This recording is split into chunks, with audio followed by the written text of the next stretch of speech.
Hi virtual friends, Brent with re-VIVE Mobile Detailing here to talk to you today about removing pine pitch from your vehicle.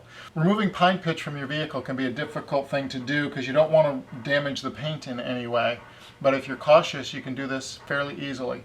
What we use is 70% isopropyl alcohol and a Q-tip. The goal here is to try to get the rubbing alcohol just on the pine pitch.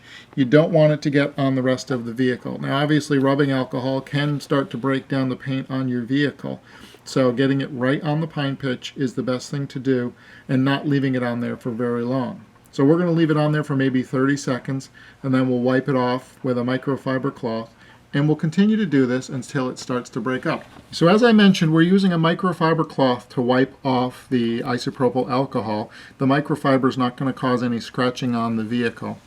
And you'll notice it's starting to break up. There's two different ways to tell that. You'll start to feel it, it'll start to stick once it starts to break up. And the other thing is you'll actually be able to start to smell the pine odor when it starts to break up. So we're going to continue to just add a little bit of rubbing alcohol on this. Again, we don't want to leave it on there very long, and we're going to let the rubbing alcohol start to break down the pine pitch that's on there. Now, a couple things to remember when you're doing this. The sooner you get to this, the easier it's going to be.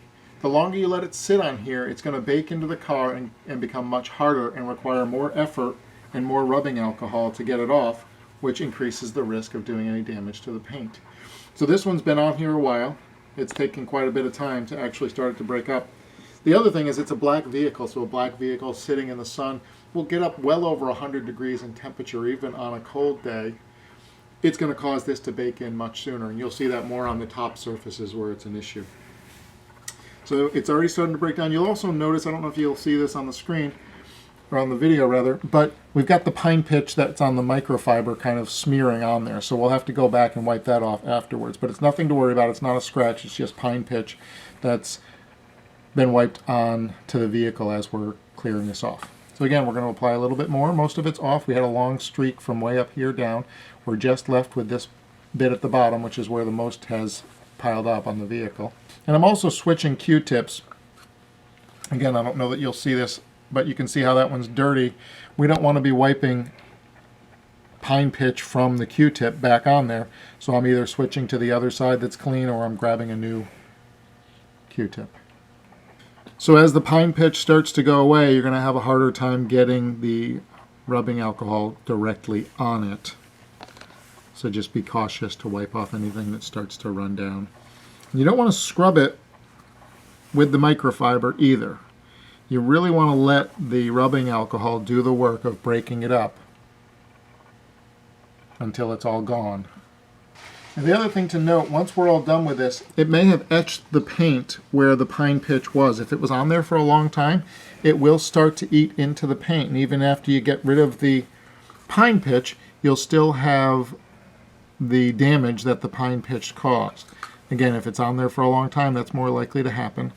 The other thing that is possible that will happen is the rubbing alcohol will leave a bit of a stain on there. That's where it gets into an additional step that's necessary, where you'll actually have to buff or polish the paint to get rid of the stain that's on there. It's not a big deal, the vehicle's not damaged, but it does require an additional step. I tend to see that where people try to do it in the sunlight, where it actually will dry on the vehicle. So you want to make sure that as you're doing this, rubbing alcohol never fully dries on the vehicle. All right, so by feeling it, I can tell that there's no pine pitch left on there, but you can see that there is a bit of a stain. So there's two options at that point. One is we could come back and polish that off, or you can leave it. I guess those are your two options. For most people, that's enough. It's not going to cause any additional damage, and they won't notice that on a daily basis. For me, I would come back with a polish and polish that off. Let's do that real quick. So sometimes we need to use a heavy cutting cream. With this, we're using a Meguiar's 105 cutting cream. This is a bit more aggressive, and we're going to work that in a circular motion, being careful not to get it on the rubber. And we're going to wipe that off, and we're going to need a little bit more because it's still visible.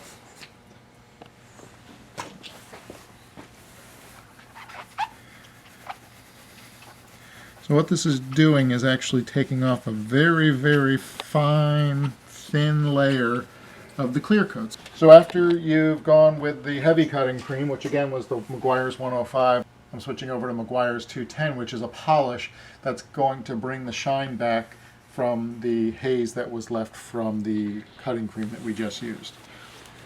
Again, just carefully circular motion wherever you use the heavy cutting cream to get rid of the haze that was left over from that, to bring back the shine, and to eliminate the etching that was caused from the pine pitch.